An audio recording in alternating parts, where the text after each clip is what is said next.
Hello and welcome to another episode of the Popcorn Conspiracy. I'm Dave G, and joining me today is my co-host. Hello everybody, I'm Kyle. And today we're going to be taking a look at the brand new Russell Crowe movie Unhinged. It was one of those films that has kind of had a staggered release here in Australia because of some cinemas were open and some weren't. So in some states it was only available at first in drive-in cinemas. Now it's available absolutely everywhere. So we thought we would have a look at it. For those that haven't seen the trailer or don't know anything about the movie, basically the film centers around Rachel, played by Karen Pistorius, a single mother who's going through a divorce with her husband. She's got a son, Kyle, played by Gabrielle Bateman, and her life is a mess. She can't seem to get her stuff together so that she can keep clients for her makeup business. She's constantly making her kid late for school. On this particular day, once again, they're running late, so she gets very, very annoyed when a great big pickup truck, driven by a guy who I thought he was named in the film, but according to IMDb, he's not named, played by Russell Crowe, doesn't move at the traffic lights. So she beeps her horn, and a road rage incident ensures. And when I say a road rage incident, there will be a death toll with this movie. It's one of those kind of off the charts, kind of almost an action thriller. So yeah, so let's have a look at what we thought of Unhinged. Mate, what did you think of this movie? Because I know both you and I got pretty excited when we first saw a trailer for this film. Yeah, so I was really looking forward to it. And of course, the trailer came out at a time when we were all locked down, so like I was like, oh, I want to see this. And yeah, I ended up seeing it at the drive-in myself, and this might not be the best of movies to see at the drive-in, because yeah, like one way or the other, you're going to leave like afraid of honking somebody or wanting to honk people. And you know what was really funny? The night that we saw it at the drive-in, we came to the front of the drive-in, and there was a car sitting there. There was no cars coming that we didn't want to toot. Like, it was just like, nah, it's too much similar to what's just happened in the movie. Yeah. And I really enjoyed it. Like, it's a really intense, like, action-packed thriller with I was just say, like, an amazingly like scary performance by Russell Crowe as the film's villain. Like the car chase scenes and all that, like that was really top notch. And like Russell Crowe's like performance really sells the whole thing. Like I thought that it was kind of held back a little bit when sometimes it felt a little cheesier and kind of a bit more like a slasher film. Like yeah. Like I did feel that it could have, despite the appearance of the movie like being kind of this like road action car chase movie.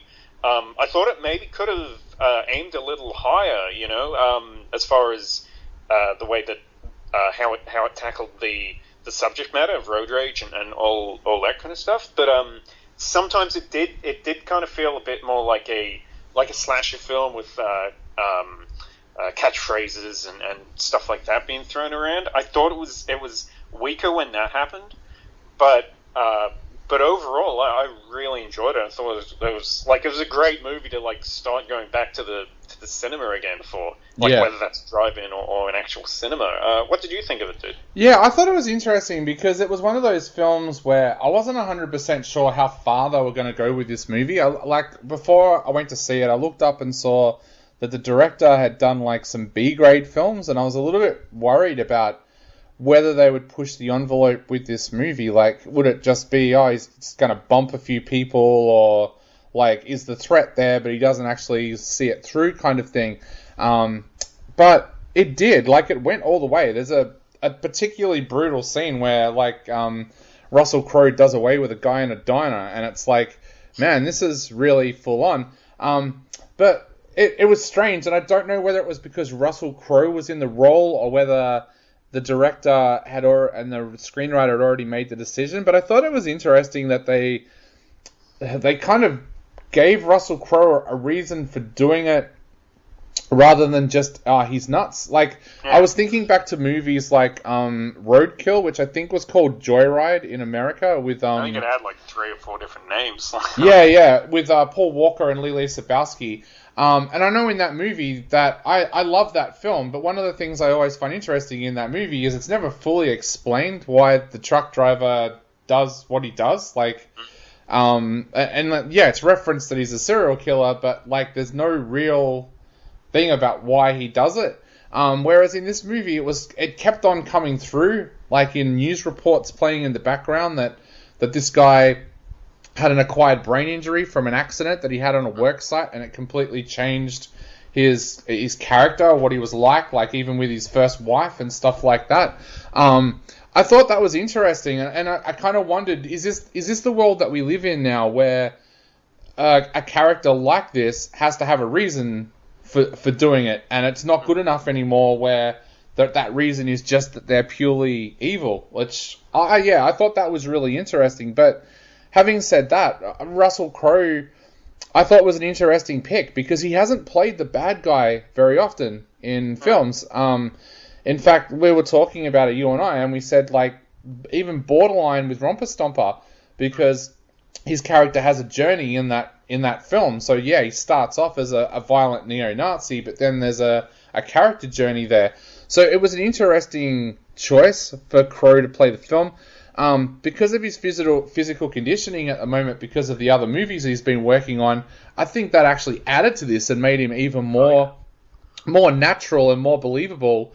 So yeah, I really liked this movie, which surprised me because I was wondering if it was going to be a little bit B grade.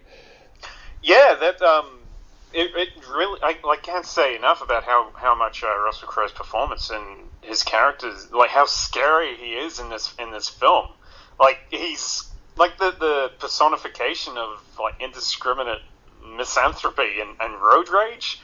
Like I did like you say, the way that they explained it explained more in the background about the things that what he had done. Like the movie opens, like one of the first things that the movie opens with is him.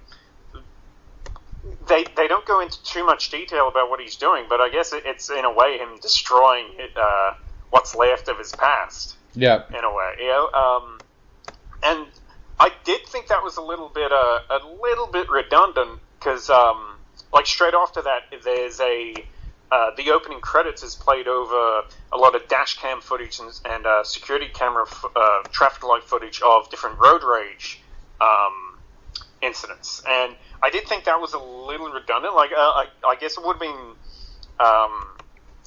rather than starting the movie with that bang, just start with the opening credits, stuff, and then in the background, like we meet Russell Crowe's character. He just seemed like you don't know anything about him, but it's the kind of thing that watching the movie again, you see there's all this there's the news reports and stuff going on in the background. You realize, oh wait, they're talking about this guy, all this other stuff that he's been doing, like before Rachel comes across him.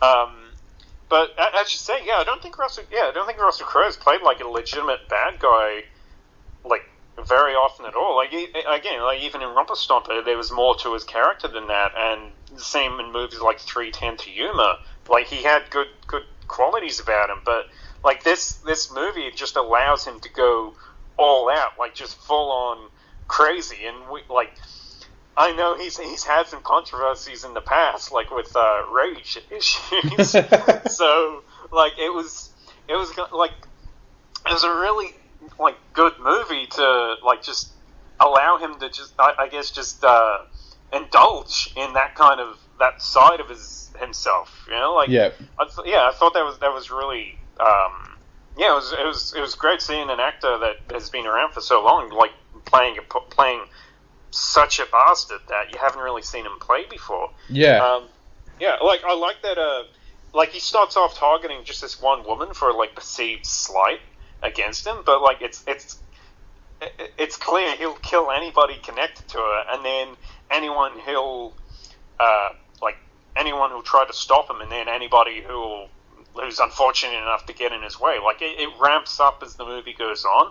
There's even just like more or less bystanders or other people on the road.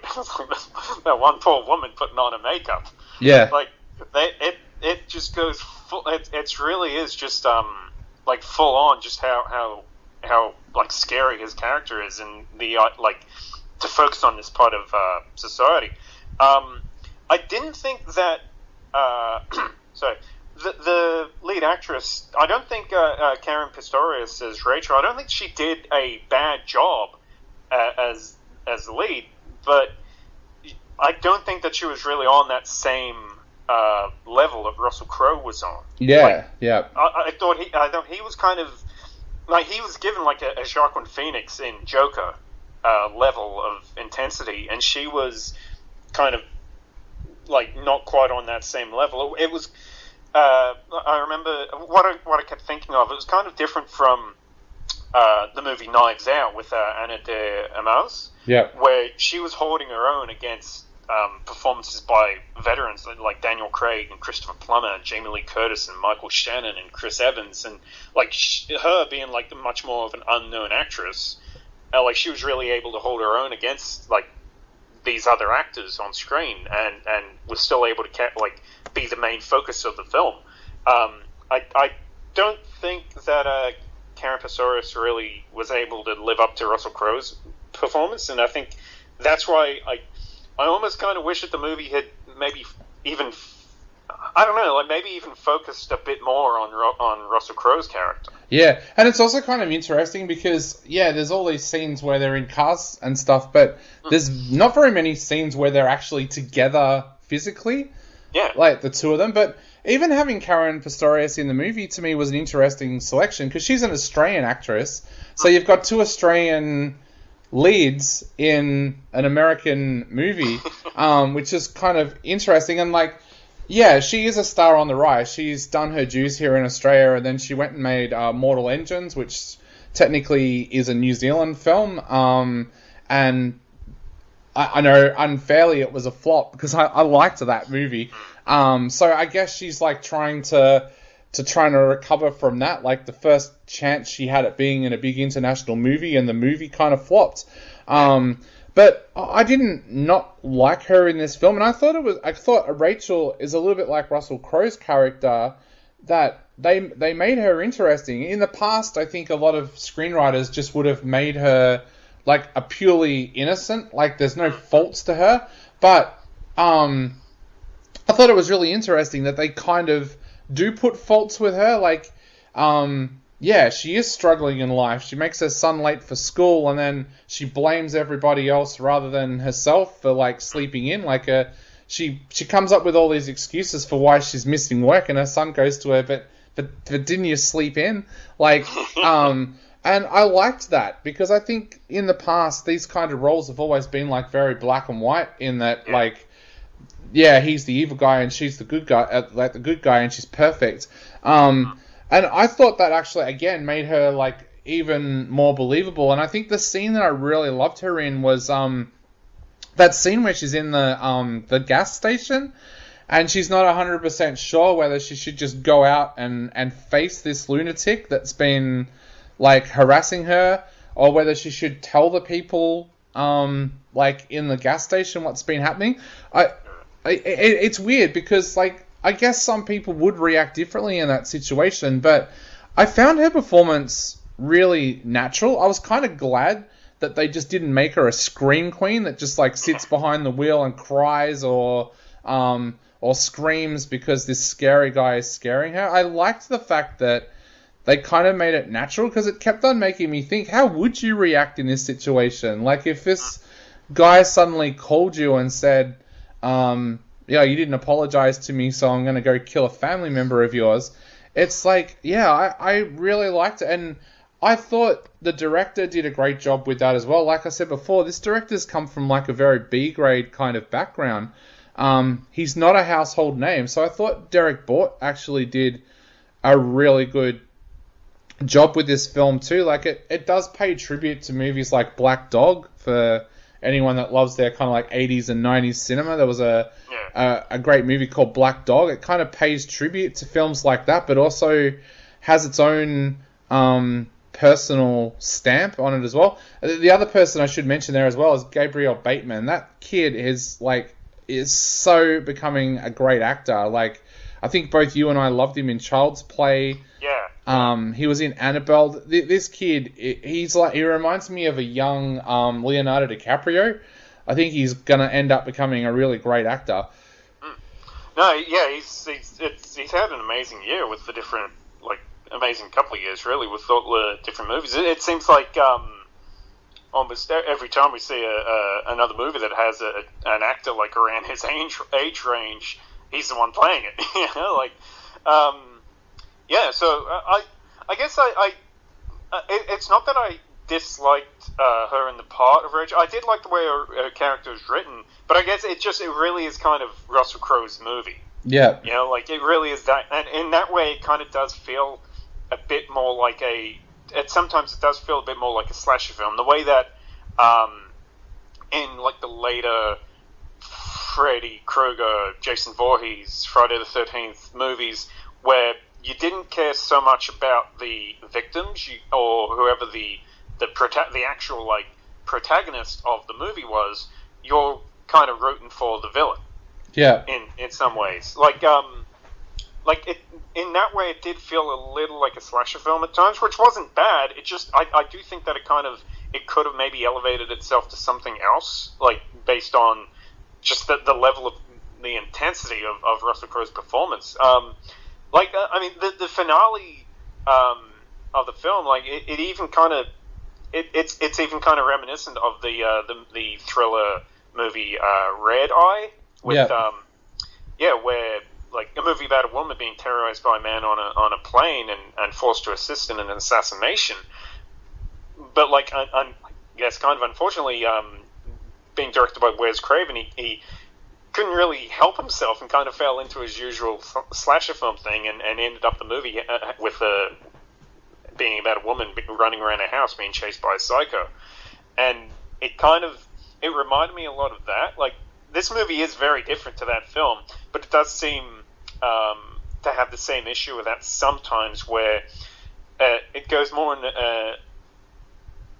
it goes more in that kind of a direction, whereas I think it feels a little bit weaker because of the potential of the initial setup of Crowe's performance.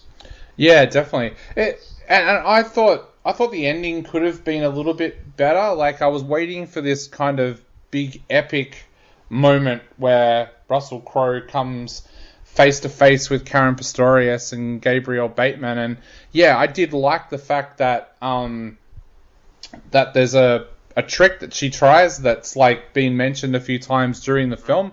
That was well done. I did like that. Yeah. The way they hinted at that. I did really like it. I don't know. I kind of expected more from that finale, but then having said that, I was disappointed with the finale of Freaky, another movie that came out recently, because I thought they went over the top with that as well. So, yeah, I don't know. I'm kind of torn with the ending. I think I saw this before I saw Freaky, and I kind of was a little bit underwhelmed. But then after seeing Freaky, I was like, yeah, glad they didn't go over the top with this one.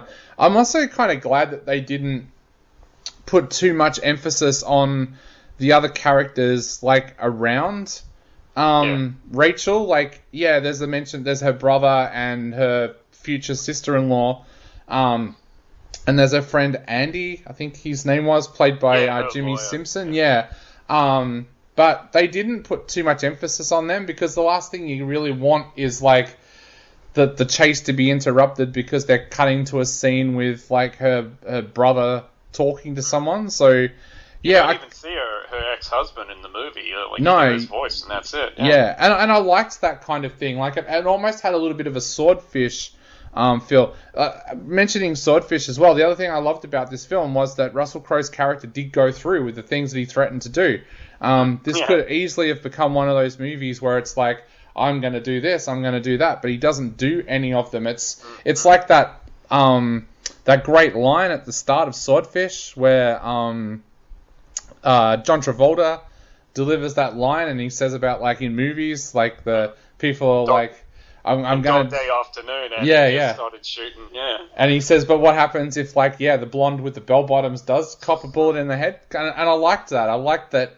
Russell Crowe's character did see it through. So this to me was certainly a lot above like the B grade kind of territory that I was a little bit worried that it might have been in. And I guess to wrap up, what are you going to give this 1 out of 5? It's one I definitely would like. I definitely do want to watch it again. I'm going to give it 4 out of 5 for me. I do agree the ending was a bit weak. I guess just like when you have a movie like this that's so much about like car chases and road rage and stuff like that, and two characters that are kept apart from each other for the entire film, when they actually do have that showdown, it should have maybe had more of an explosive result than this, I guess. Like I was thinking of other things like